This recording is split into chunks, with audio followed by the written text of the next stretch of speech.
Hola, bienvenidos a Catedral de la Real y Ficción. Yo soy H.G. Quintana y quiero comentarte algo. ¡Comenzamos!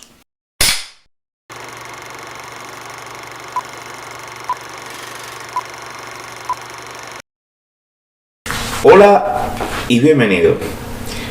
Siguiendo la tradición de poner el foco en temas que le importan a cuatro gatos, esta vez quiero orientarme en el titular que leo en Clarín el 13 de diciembre de 2021.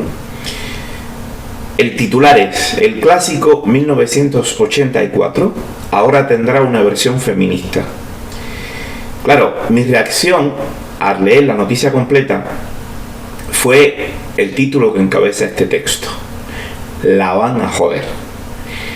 Pensé incluso que era un chiste, que no era real, que era una de estas tantas noticias que ponen como bluff para que piquemos en alguna información que después se confirma que no es verdadera. En cualquier caso, os pongo en contexto. Los herederos de George Orwell han dado permiso para que la escritora Sandra Newman, coautora del famoso manual How Not to Write a Novel, o sea, cómo no escribir una novela, reescriba la novela clásica 1984, poniendo el punto de vista en Julia, quizás el personaje secundario más importante de la novela del escritor británico. Para los que tienen la suerte de no haber leído, porque es una suerte poder leerla por primera vez, esta inmensa novela, les dejaré por aquí una reseña opinión sobre ella. Pero sí quiero decirles que es gracias a su historia que tenemos hoy en día el concepto de Big Brother o de Gran Hermano, como ese poder oscuro y siniestro que sabe todo lo que hacemos y que dirige nuestras vidas con cámaras, reescrituras de la historia y alteraciones de nuestra percepción de la realidad. Para empezar, y evitar dirigir las miradas al dedo que señala la luna, que la luna es la que está en llamas, no mi dedo, me habría escandalizado igual si el titular fuera 1984 tendrá una versión machista o comunista o cristiana o hebrea o la ideología o grupo social que cada cual quiera poner. Mi credibilidad, mucha, escasa o nula, sobre el feminismo tiene poco que ver con esta postura sobre la reescritura de 1984. Puedo creer más o menos en este movimiento, o reverenciar o denostar sus logros a través de la historia, pero eso poco sirve para el tema que quiero tratar. Mi intención es hablar de algo tan etéreo para muchos, pero que es muy concreto para mí, como la creatividad ficcional y sus retos. Empecemos por lo primero. ¿Para qué se escribe ficción? Las respuestas son múltiples, desde hacerse rico hasta haber encontrado una terapia personal para no suicidarse. Aquí hay de todo. Pero hombre, hay puntos intermedios, y aquí me interesan aquellos argumentos directamente orientados a lo creativo. Por lo general, quien escribe ficción lo hace para entretener a otros, y este motivo no debe ser dejado de lado cuando se empiezan los primeros textos. Entretener es una base fundamental que muchos textos de mucho prestigio han dejado de lado, y aún así entretener ni es obligatorio ni sería suficiente si se tiene un mínimo afán de trascendencia. Y bueno, yo particularmente no me creo a quien expresa con la nariz muy alta que no quiere dejar algo que permanezca cuando haya muerto. Bueno, no existe un mejor argumento para escribir que regodearse con la idea de que dentro de 100 años una de tus novelas aparezca entre los clásicos de la historia de la literatura. Sin embargo, puedo aceptar a regañadientes que alguien asuma que situar su mejor libro a competir con Drácula, con quizás Conversación en la Catedral, con 100 años de soledad o el mismo Quijote, pues esto es algo bastante improbable. y bueno, igual prefiere centrarse en un objetivo más concreto, que es entretener a sus contemporáneos sin ningún afán de trascendencia. Y punto. Bueno, bien, eso se puede aceptar. Ahora, cuidado, entretener a sus contemporáneos no es poca cosa, ¿eh? ¿Qué debo hacer para entretener? Bueno, métodos hay disímiles, y eso podríamos hablarlo en otro momento, pero existe algo concreto que puedo decirte, y es que debes convencer a los que leen tus libros. A cuantos más, mejor. Y convencer a muchos es difícil, ¿para qué negarlo? Pero, hombre, se puede. Entre otras técnicas, una de las más importantes es no juzgar las actitudes de los personajes que creas. Sea una inocente niña que juega, un viejo depredador que la acosa, un policía que persigue al depredador, o una asesina de delincuentes sexuales. Tu postura moral o ética frente a todos ellos como autor no tiene la menor importancia para el lector. Guárdate tus opiniones y tus altas y decorosas posturas sobre el mundo que estás creando.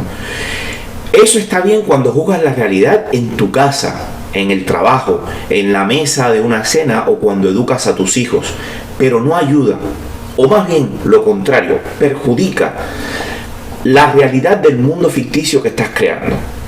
Al lector le importa tu opinión de autor, como a un elefante filósofo un destornillador de estría. Absolutamente nada, porque su interés es divertirse, y para divertirse no puedes dudar ni un ápice de la historia que le estás contando. En el momento que deje de entender, descubra que le quieres vender una moto que no funciona, o se percate de los trucos que usas para convencerlo, abandonará la lectura, porque no se la cree. Cierto, no podrás convencer a un ama de casa que adora a los niños si le pones a un pederasta explicando sus acciones, como tampoco convencerás al depredador si es la madre quien explica su repugnancia por gente que pretende sexo con críos, porque es imposible escribir para todos los públicos, eso está claro. Pero a ti como autor no deben importarte estas actitudes morales u opiniones. Tu postura como escritor no es moralizar y exponer que estás en contra de uno u otro de los lados en conflicto de tu novela, sino presentarle objetivamente y en igualdad de condiciones las dos posturas al lector, quien debe completar con su postura moral sus argumentos personales, su ideología y su educación adquirida, los elementos que tú no le ofreces. Conclusión: una novela que pretenda ser algo más que un panfleto, una sarta de argumentos para defender una ideología o una postura política, no debe tener credo político, ni doctrina, ni postura ideológica. Una novela es, o debería serlo, una reflexión desprejuiciada y objetiva sobre la realidad, de forma que el lector pueda reflexionar a su vez sobre esa misma realidad que se le presenta.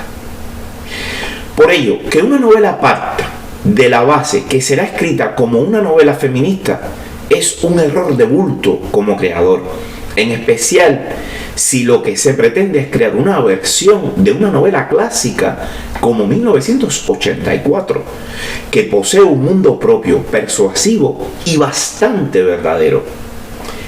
Es un error tan absurdo, tan mayúsculo y sin sentido, como que la novela original advierte sobre los peligros de reescribir algo, en especial la historia, pero cualquier libro, para presentar una realidad distinta.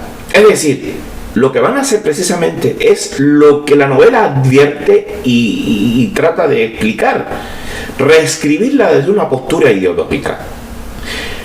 Otro sería mi criterio, y hasta me parecería interesante, la idea de escribir una novela diferente, no una versión, desde el punto de vista de otro de los personajes de la novela original, sea Julia, el personaje secundario, o cualquier otro.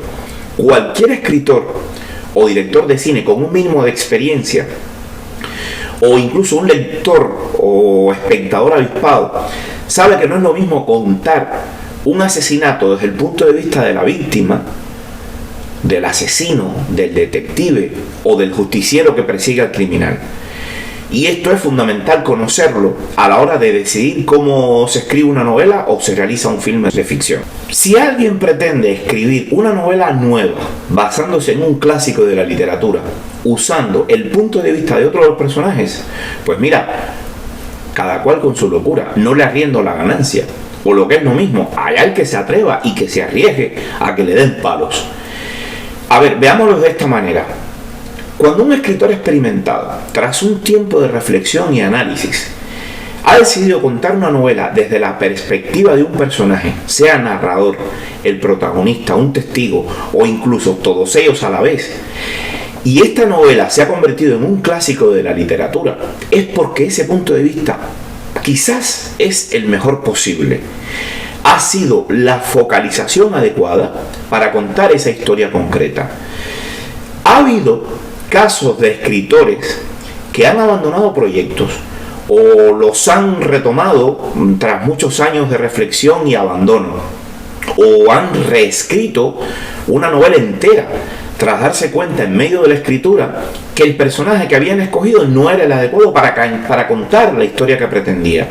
Y este tipo de decisiones no se toma al azar. Por lo general llega, como he explicado, tras un profundo análisis de la estructura del libro que tienen delante y de la forma más adecuada para convencer a muchos lectores disímiles y diferentes. Por eso me huele que la van a joder.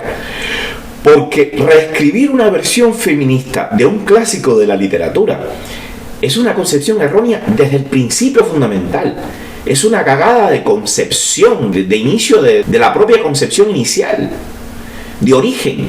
Y pensaría exactamente igual si hicieran una versión carnívora o vegana, conservadora o liberal, comunista o fascista. Simplemente la van a joder, porque la ficción no debería tener adjetivos o remoquetes ideológicos o políticos. La literatura es una, objetiva y desprejuiciada. Gracias y hasta el siguiente.